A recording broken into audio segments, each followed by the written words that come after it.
right, so get ready for a deep dive into something pretty relevant these days. Yeah. It's all about the impact of digital technology on kids, and especially this idea of the digital Pied Piper effect. Okay.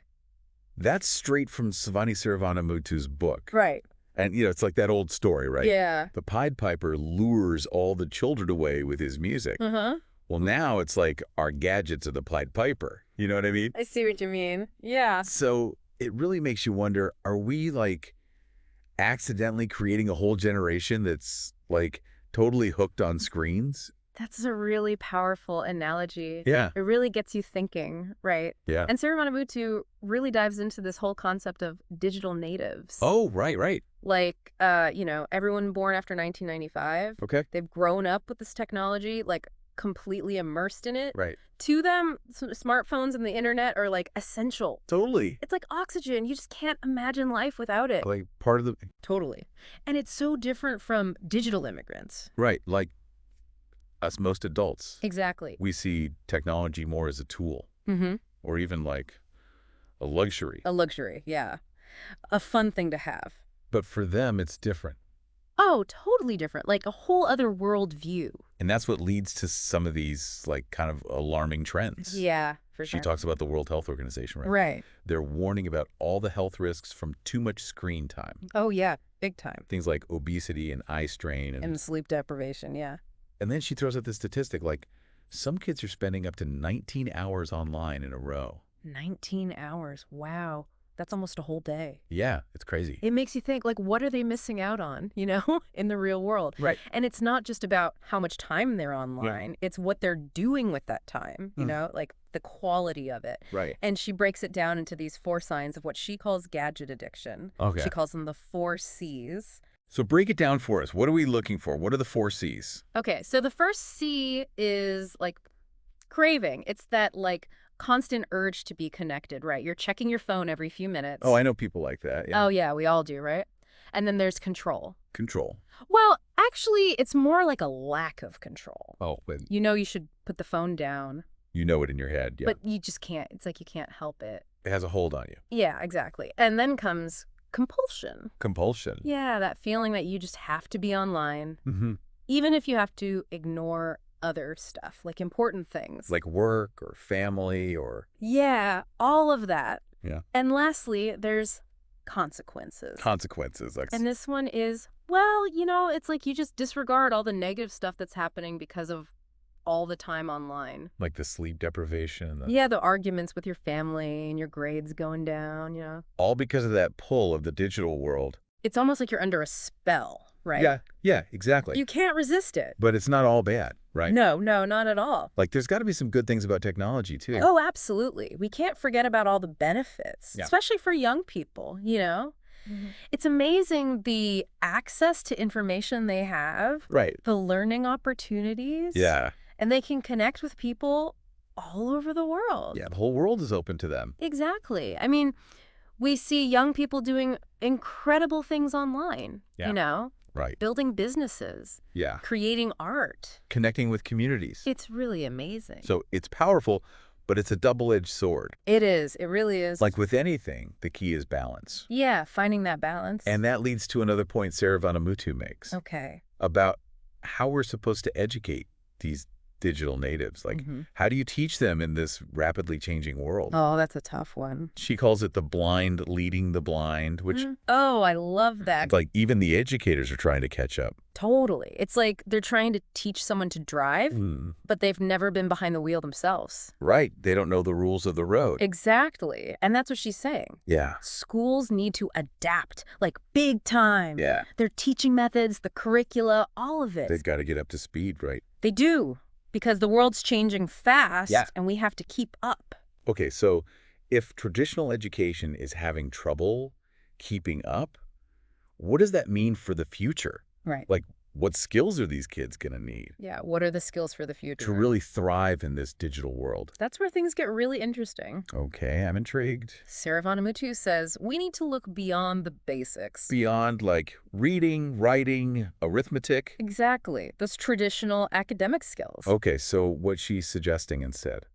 Well, she has another set of 4 C's. Another 4 Cs. Yeah, but these are for the future of education. It's not about addiction anymore. No, it's about building crucial skills, really important skills. Okay, so give us the rundown.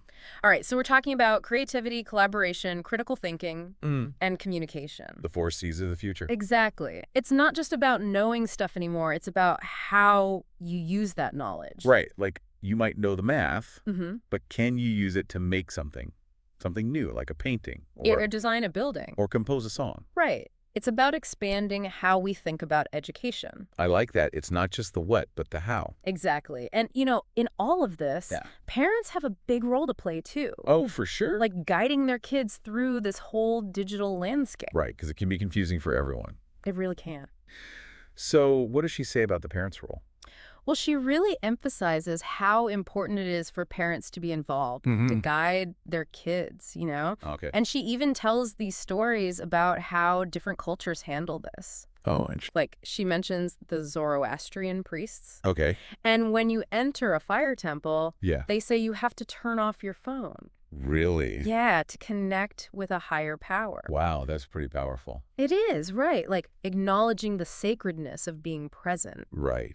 of disconnecting from the digital world. I like that, yeah. It's a good reminder for all of us. What other examples does she give? Well, she also talks about Pope Francis. Okay. You know how he always says to put phones away during meals? Yeah, he's big on family time. He is, to encourage real conversation. Right, to actually connect with the people you're with. Exactly. And then there's this advice that comes from her own family Oh, cool. about how it's not just what we feed our kids, but how... Oh, wait, what does that mean?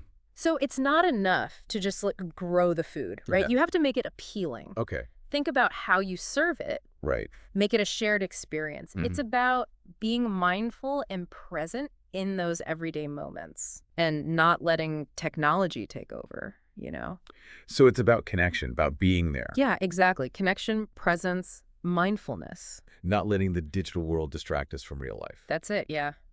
Yeah, it's a really good analogy, isn't it? It's like it applies to way more than just food, right? Like it's about everything. Yeah. Saravanamuttu's really saying, parents have got to be more than just the rule makers, Right, yeah. in this whole digital age. Yeah. They need to be present Right. and mindful and aware of how they're using tech themselves. Oh, so true. Yeah, like leading by example. Totally.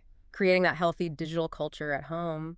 But how do you actually do that? Like, it's easy to say, be more present. Right. But life is so hectic, It is. It's super busy. It can feel impossible. I hear you. It's not easy, for sure. So what do we do? Well, she gives some really practical advice. Go. Like, first and foremost, communication. Okay. Like, really talking to your kids about technology, the good and the bad, Right. Not like lecturing them, but having a real conversation, Okay. working together, setting some expectations. So more like teamwork than, Yeah, dictatorship. exactly. Like, you're in it together. I like that. What else? She also suggests, involving the kids in making a media plan for the family. Oh, a media plan. Okay. Yeah, like figuring out screen time limits, Right. or maybe having some tech-free zones in the house, Okay. or even just agreeing on times to put the phones away. That way the kids feel like they're part of the process. Yeah, they have some ownership. Totally. And they're learning how to self-regulate. So important, right? It is, and it's not just about the parents either. No, I was just thinking that. Educators have a huge role to play too. Yeah. How do we prepare these kids for the digital world? Right, that's their job, right. And Saravanamuttu, she admits, traditional education is having a tough time keeping up with how fast technology changes. It's moving so fast. It really is. And she thinks schools need to, really step up to help kids learn how to navigate this new world. Okay, but what does that mean? How do they do that? It means a whole new way of thinking about education. Okay, like a mind shift. Yeah, exactly. We have to move away from just memorizing facts. And standardized tests. Yeah, all that stuff. Okay. She wants to see a more well-rounded approach. Holistic. Yes. Emphasizing critical thinking, how to solve problems, and creativity. So it's not just about the what anymore. Okay. It's about understanding the why Yeah, and using that knowledge in new ways. exactly.